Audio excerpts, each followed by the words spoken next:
الحمد للہ وکفا وسلام علی عبادہ الذین اصطفیٰ اما بعد فاعوذ باللہ من الشیطان الرجیم بسم اللہ الرحمن الرحیم یا ایہا الناس قد جاءتکم موعظۃ من ربکم وشفاء لما فی الصدور وہدی ورحمۃ للمؤمنین قل بفضل اللہ وبرحمتہ فبذلک فلیفرحوا هو خیر مما یجمعون وقال النبی صلی اللہ تبارک وتعالی علیہ وآلہ وسلم ان طالب العلم والمرأة المطیعة لزوجها والولد البار بوالدیه يدخلون الجنة مع الانبیاء بغیر حساب او کما قال علیہ الصلاۃ والسلام۔ یہ بچہ جب تلاوت کر رہا تھا تو میرے ذہن میں فوراً شیخ پرویز سونی صاحب اللہ پاک ان کی قبر پہ کروڑ رحمت نازل فرمائے، وہ ذہن میں آ رہے تھے کہ کاش آج وہ زندہ ہوتے تو جو ان کو خوشی ہونی تھی وہ شاید کسی اور کو نہ ہو سکے، لیکن وہ بھی خوش قسمت ہیں کہ اس بچے کے لیے اور بھی بزرگوار جو اس کے دادا جان کی جگہ ہیں وہ یہاں پر موجود ہیں۔ اللہ پاک اس قرآن پاک کے صدقے سے ان بزرگوں کی بخشش فرمائے اور ان کے خاندانوں میں آپس میں الفت محبت قائم دائم فرمائے۔ انسان جب دنیا سے جاتا ہے تو سب سے زیادہ خوشی بھی ایک بات کی ہوتی ہے اور سب سے زیادہ دکھ بھی ایک بات کا ہوتا ہے۔ خوشی کس بات کی ہوتی ہے کہ جاتے ہوئے نیک اولاد چھوڑ کے جائے، اور دکھی انسان جو ہوتا ہے اگر خدا نہ خواستہ بد اولاد چھوڑ کے جائے۔ تو اس حساب سے میں کہتا ہوں کہ وہ بڑے خوش قسمت ہیں کہ ایسی نیک اولاد چھوڑ کے گئے ہیں۔ اللہ ہمیں بھی توفیق دے کہ ہم بھی جب دنیا سے جائیں تو ہم بھی پیچھے اپنے ایسی نیکیاں چھوڑ کے جائیں جو پیچھے قرآن و سنت کی تبلیغ کا ذریعہ بنے، دین کی تبلیغ کا ذریعہ بنے، اچھی باتوں کے پھیلانے کا ذریعہ بنے، اچھے اخلاق کے پھیلانے کا ذریعہ بنے۔ نبی کریم صلی اللہ علیہ وسلم نے صحابہ بیٹھے ہوئے تھے تو چند سوال کیے، وہ سوال میں آپ سے بھی کرنا چاہوں گا۔ آپ نے فرمایا ان اردت عیش السعداء، کیا تم زندگی بادشاہوں سے بھی بڑھ کے گزارنا چاہتے ہو؟ یہ سوال کیا جا رہا ہے۔ ان اردت عیش السعداء، سعادت مندوں والی زندگی گزارنا چاہتے ہو؟ یہ میرا آپ سے بھی سوال ہے، آپ بھی چاہتے ہیں کہ زندگی ہماری گزرے وہ بادشاہوں سے بھی اعلیٰ گزرے؟ کیا آپ لوگ بھی یہ چاہتے ہیں؟ دوسرے نمبر پہ سوال کیا وَمَيْتَةَ الشُّهَدَاء، کیا تم ایسی موت چاہتے ہو کہ شہادت کا رتبہ تمہیں ساتھ مل جائے؟ مرنا تو ہر ایک نہیں ہے، کہاں یا رسول اللہ؟ پھر آپ نے تیسرا سوال کیا وَلَمْنَ يَوْمَ الْخَوْفِ، جس دن خوف ہی خوف ہوگا کیا اس دن امن چاہتے ہو؟ پھر چوتھا سوال کیا وَالنُّورَ يَوْمَ الظُّلُمَاتِ، جس دن اندھیرے ہی اندھیرے ہوں گے اس دن روشنی نورانیت چاہتے ہو؟ پانچویں نمبر پہ فرمایا وَالظِّلَّ يَوْمَ الْحَرُورِ، جس دن تپش اور گرمی کی انتہا ہوگی اس دن رب کے عرش کا سایہ چاہتے ہو؟ کہاں یا رسول اللہ؟ پھر آپ نے چھٹا سوال کیا وَالرَّيَّ يَوْمَ الْعَطْشِ، جس دن پیاس کی یہ انتہا ہوگی اور شدت ہوگی کہ سارے سمندر پی لے تب بھی پیاس نہ بجھے، اس دن حوض کوثر پینا چاہو گے میرے ہاتھوں سے؟ کہاں یا رسول اللہ؟ ایسے مختلف کافی سوال کیے۔ صحابہ نے کہا یا رسول اللہ یہ سارا کچھ ہم چاہتے ہیں، یقیناً آپ لوگ بھی یہ سارا کچھ، ہر مسلمان ہی چاہتا ہے کہ ہمیں سب کچھ یہ مل جائے۔ تو آخر میں آپ نے نسخہ کیا ارشاد فرمایا؟ فرمایا فَدْرُسِ الْقُرْآنِ، قرآن کو اپنے سینے سے لگا لو، یہ اس دنیا آخرت کی ساری نعمتیں رب تمہیں عطا کر دے گا۔ کیوں؟ فَإِنَّهُ ذِكْرُ الرَّحْمَنِ وَحِرْزٌ مِّنَ الشَّيْطَانِ وَرُجْحَانَ فِي الْمِيزَانِ، یہ رحمان کا ذکر ہے، رحمان کا کلام ہے۔ تبرکوا بالقرآن فإنہ خرج من، میں قرآن سے برکتیں لوٹا کرو، یہ اللہ کی ذات سے نکلا ہے۔ فإنہ ذکر الرحمن وحرز من الشیطان، شیطان سے بچنے کا سب سے بڑا سبب اور ذریعہ ہے۔ ورجحان فی المیزان، کل قیامت کے دن ترازو میں سب سے زیادہ وزنی جو شے ہوگی وہ یہی ہوگی۔ ایک اور حدیث میں فرمایا کہ 3 قسم کے لوگ جنت میں انبیاء کے ساتھ بغیر حساب کتاب کے داخل ہوں گے۔ پوچھا گیا رسول اللہ صلی اللہ علیہ وآلہ وسلم وہ 3 قسم کے خوش قسمت لوگ کون سے ہیں؟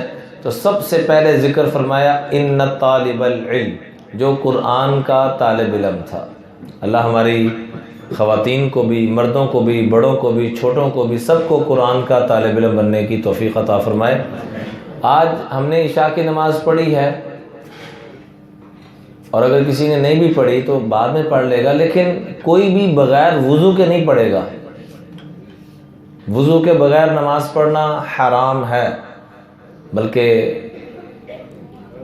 علماء نے لکھا ہے کہ بندہ کفر تک چلا جاتا ہے کہ اللہ کے حکم کا مذاق اڑا رہا ہے۔ تو جیسے وضو کرنا ضروری ہے، ہاتھ جوڑ کے درخواست کرتا ہوں کہ اس معصوم بچے نے تھوڑی سی محنت کی، پورا قرآن سینے میں لے لیا، اور ہم نے غفلت اور سستی میں اپنی ساری زندگی گزار دی۔ ابھی بچہ کھانا کھا لے، میں اپنا کھائیں، ہمارا کیسے کام چلے گا؟ پیاس مجھے لگی ہو، پانی یہ بچہ پی لے، میرا کیسے کام چلے گا؟ قرآن اس بچے نے پڑھا ہے، کوئی شک نہیں کہ اس کے والدین کو اس کی جو جزا ملے گی وہ میں اب سوچ نہیں سکتے، اس کا جو بدلہ ملے گا کل قیامت میں ساری خلقت اکٹھی ہوگی، اللہ کہیں گے عقیل کھڑے ہو جاؤ، تو عقیل صاحب پریشان ہو جائیں گے، پتہ نہیں کیا غلطی ہوئی ہے۔ ساتھ ہی جب اعلان ہوگا کہ عقیل صاحب کے لیے جنت سے تخت لایا جائے، جنت کا لباس لایا جائے، اور جنت سے اس کے لیے تاج لایا جائے، پوچھا جائے گا اس نے کیا کیا ہے؟ تو بتایا جائے گا عقیل نے تو کچھ نہیں کیا، اس کے بچے نے قرآن حفظ کیا تھا، کچھ نہیں۔ تو ایسے ہی ان کے جو بڑے ہیں ان کو بھی اللہ اعزازات سے نوازیں گے، لیکن درخواست یہ ہے کہ ہم بھی تو سوچیں۔ میرے آپ کے والدین کو، میں نے ایک بزرگوں کو دیکھا، ان کی 60 سال عمر، یاسر صاحب 60 سال کی عمر اور قرآن حفظ کر رہے ہیں، اور ان کا نام تھا مولانا عمر پالن پوری صاحب رحمۃ اللہ علیہ۔ یہ سن 96 کی بات ہے کہ میں ان کا قرآن سن رہا تھا جو انہوں نے منزل یاد کی ہوئی تھی، تو غلطی آ گئی، میں نے بتایا حضرت ایسے ہے۔ مولانا عمر پالن پوری صاحب، میں تھوڑا سا تعارف کرا دوں، یہ وہ شخصیت تھی کہ کیا عرب کیا عجم، جب وہ گفتگو شروع کرتے تھے تو یوں سکتہ طاری ہو جاتا تھا، لاکھوں کے مجموع میں وہ بیان کیا کرتے تھے اور کہتے تھے، رو کے کہتے تھے، یہ میری ماں کی دعا کا نتیجہ ہے۔ میری ماں مجھے کہا کرتی تھی کہ بیٹا تو مجھے جو سنا رہا ہے ایک دن آئے گا کہ لاکھوں کا مجمع ہوگا اور تو سنایا کرے گا۔ اللہ اکبر۔ تو میں نے جب غلطی نکالی، میں نے بتایا حضرت ایسے ہے یہ آیت، تو آنکھوں میں آنسو آ گئے، روتے کہنے لگے بیٹا تم بچپن کے حافظ ہو، میں 55 کا حافظ ہوں، اور میں نے حفظ اس لیے کیا ہے، اس لیے کر رہا ہوں، حالانکہ اتنے بڑے عالم، میں اس لیے حفظ کر رہا ہوں کہ میرے والدین کو بھی یہ تاج پہنایا جائے، میرے والدین کو بھی یہ تاج پہنایا جائے۔ تو امام غزالی رحمۃ اللہ علیہ نے غالباً ذکر کیا ہے، اور بھی کچھ کتب کے اندر یہ واقعہ موجود ہے کہ دیکھا کہ مردے کچھ چیزیں چن رہے ہیں، اور ایک آدمی کو دیکھا وہ ٹیک لگا کے بڑے مزے سے بیٹھا ہوا ہے کہ یہ کون ہے اور یہ کیا ہے۔ کئی باقی چن رہے ہیں، ان کے بچے، رشتہ دار، ایصال ثواب، اولاد اچھا کو کام کرتی ہے اس کے اثرات پڑتے ہیں، برا کرتی ہے اس کے بھی اثرات پڑتے ہیں۔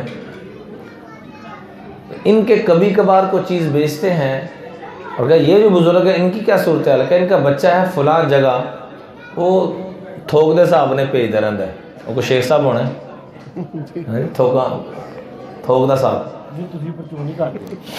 تو وہ پرچون والا کو میری طرح کا ہوگا، بھائی یاسر صاحب کہہ رہے ہیں تو تھوک والا کو دوسرا ہی شیخاں تھا۔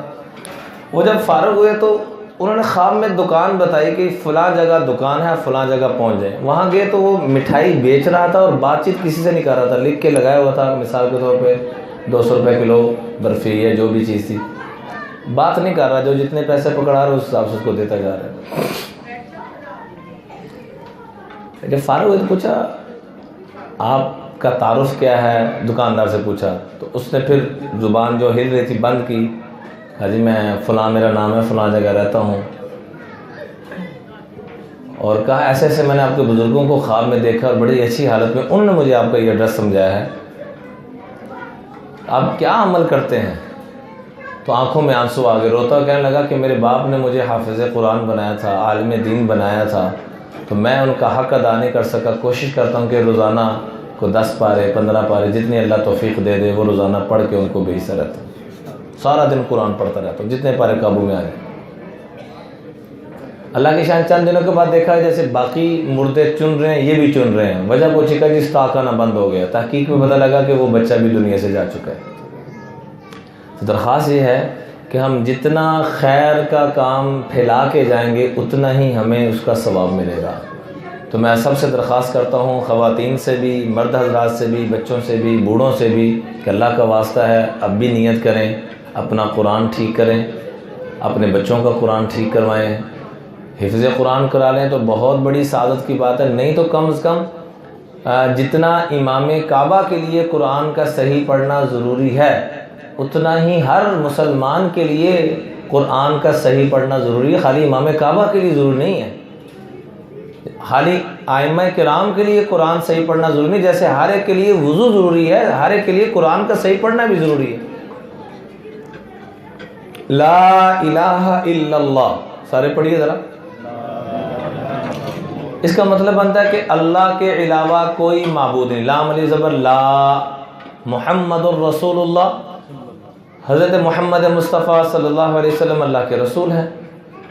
اس کو پنجابی سٹائل میں پڑھیں، لا الہ الا اللہ، جیسے ہم پڑھتے ہیں نا پنجابی سٹائل میں لا الہ الا اللہ، الف کو کھینچتے نہیں ہیں، پنجابی سٹائل میں پڑھتے ہیں اور کھینچتے نہیں ہیں، لا الہ الا اللہ، جیسے وہ قسم کھا لا الہ الا اللہ محمد رسول اللہ، تو اس کا ترجمہ یہ بنتا ہے کہ میں سب کو رب مانتا ہوں، رب کو رب نہیں مانتا۔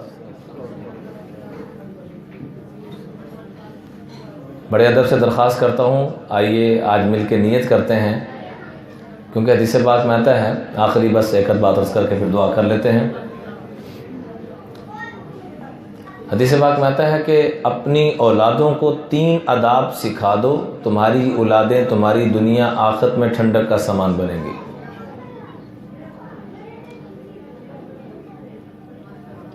حب نبیکم، حضور علیہ الصلاۃ والسلام کی اتنی محبت کہ ہمارے بچوں کے لیے، ہماری خواتین کے لیے، ہمارے بڑوں کے لیے، سب کے لیے آئیڈیل جو شخصیت بن جائیں اور مثال اور نمونہ بن جائیں، وہ کون بن جائیں؟ حضور اکرم۔ دوسرے نمبر پہ وہ حب اہل بیتہ، ہمارے کاغذوں میں جو آئیڈیل گھرانہ ہو وہ ازواج مطہرات کا، حضور صلی اللہ علیہ وسلم کا گھرانہ، اہل بیت کا گھرانہ، وہ ہمارے سامنے ہو، ان کی محبت کا دعویٰ تو سبھی کرتے ہیں، محرم آتا ہے سب آنسو بہا دیتے ہیں، لیکن سارا سال ظلم کا ساتھ نہیں چھوڑتے، تو کوفہ والوں میں اور آج کے دور کے ظالم میں فرق کیا رہے گا؟ وہ بھی ظالم یہ بھی ظالم۔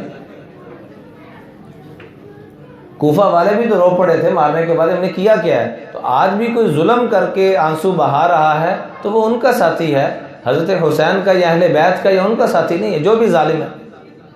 بلکہ یہاں تک فرمایا من مشا مع ظالم لیقویہ، جس نے ظالم کا اور ظلم کا ساتھ دیا، لیقویہ، تاکہ اس کو تقویت پہنچے، اس کی وجہ سے وہ سٹینڈ ہو جائے اور کھڑا ہو جائے، وہو یعلم، اور یہ علم رکھتا ہے کہ انہ ظالم، کہ میں ظلم کا اور ظالم کا ساتھ دے رہا ہوں، تو فما قد خرج من الاسلام، یہ دار اسلام سے فارغ ہے۔ اس لیے فرمایا مظلوم کافر کیوں نہ ہو، اللہ کی مدد اس کے ساتھ ہے، ظالم کے ساتھ اللہ کی مدد نہیں۔ اس لیے بڑے دل سے درخواست کرتا ہوں حضور علیہ الصلاۃ والسلام کی محبت، ان کے گھرانے کی محبت، اور تیسرے نمبر پہ فرمایا وتلاوت القرآن، قرآن پاک کی تلاوت کی محبت۔ تو آئیے آج مل کے نیت کرتے ہیں کہ ہاں آج کے بعد انشاءاللہ ہم تینوں کاموں پہ فوکس رکھیں گے۔ اور اس سے پہلے میں نے ایک حدیث شروع کی تھی کہ 3 قسم کے لوگ جنت میں نبیوں کے ساتھ بغیر حساب کتاب کے جائیں گے، طالب علم۔ آج ہم نیت کر لیں، کوئی بزرگ نیت کر لیں، کوئی چھوٹا نیت کر لیں کہ میں قرآن سیکھوں گا، وہ آج سے اللہ کے کاغذوں میں طالب علم شمار ہو گیا۔ ضروری نہیں کہ طالب علم وہی جو 24 گھنٹے مدرسے میں رہتا۔ دوسرے نمبر پہ فرما بردار بیوی جو اپنے خاوند کی دلی دعائیں لینے والی ہو، اور تیسرے نمبر پہ والولد البار بوالدہ، وہ اولاد جو والدین کی دلی دعائیں لینے والی ہو۔ ہر انسان کے 3 طرح کے والدین ہیں، جنہوں نے اس کی پرورش کی، جنہوں نے اس کو پڑھایا لکھایا، اور جہاں اس کی شادی ہوتی ہے۔ اللہ سے دعا ہے کہ اللہ تعالی ہم سب کو ان آداب کی رعایت رکھنے کی توفیق عطا فرمائے۔ الحمدللہ رب العالمین، والصلاة والسلام علی اشرف الانبیاء والمرسلین۔ ربنا آتنا فی الدنیا حسنۃ وفی الآخرۃ حسنۃ وقنا عذاب النار۔ اللہم انا علی ذکرک وشکرک وحسن عبادتک، اللہم انا ضعفاء فقونا، اللہم انا اذلاء فاعزنا، اللہم انا فقراء فاغننا، یا ارحم الراحمین یا ارحم الراحمین۔ نسألک تمام العافیہ و دوام العافیہ و شکر علی العافیہ۔ اے اللہ، جیسے ہم سب کو اس جگہ پر اکٹھا فرمایا ہے، تیرے آگے درخواست ہے ہم سب کو حرمین شریفین میں بھی اکٹھا فرما، شوق اور محبت کے اضافے کے ساتھ اکٹھا فرما۔ اے اللہ، ابھی حال ہی میں ہمارے بھائی عتیق صاحب، ان کی ساری فیملی گئی ہوئی تھی، یا اللہ ان کی حاضری کو قبول فرما، ہم سب کو بار بار وہاں حاضری کی توفیق عطا فرما، لیکن یا اللہ خالی حاضری نہ ہو، محبت، شوق، اداب کے اضافے کے ساتھ ہماری حاضری ہو، اور وہیں کہ ہم سب کو مدینہ منورہ کی موت، شہادت کی موت نصیب فرما۔ اور اے اللہ، جنت میں بھی جیسے یہاں اکٹھا فرمایا، اپنے محبوب کے قدموں میں ہم سب کو اکٹھا فرما۔ یا اللہ، ہمارے انتہائی محترم شیخ پرویز سونی صاحب جو اس دنیا فانی سے جا چکے ہیں، ان کے پوتے نے جو قرآن پاک مکمل کیا ہے، قرآن پاک حفظ قرآن کی تقریب جو آج ہماری منعقد ہوئی ہے، اس تقریب کی برکت سے ہمارے بزرگوں کی اعلیٰ درجے میں بخشش فرما، جنت میں اعلیٰ مقام عطا فرما۔ یا اللہ، ہم سب کو بھی جانے سے پہلے یا اللہ ایسے اپنے پیچھے خلفاء چھوڑ کے جانے کی توفیق عطا فرما، اپنی اولادوں کو یا اللہ اس ترتیب پہ کھڑا کر کے جانے کی توفیق عطا فرما۔ یا اللہ، دوسروں کو بھی ہمیں خیروں کی طرف لانے کا ذریعہ بنا۔ صلی اللہ علی النبی الکریم وعلی آلہ وصحبہ اجمعین برحمتک یا ارحم۔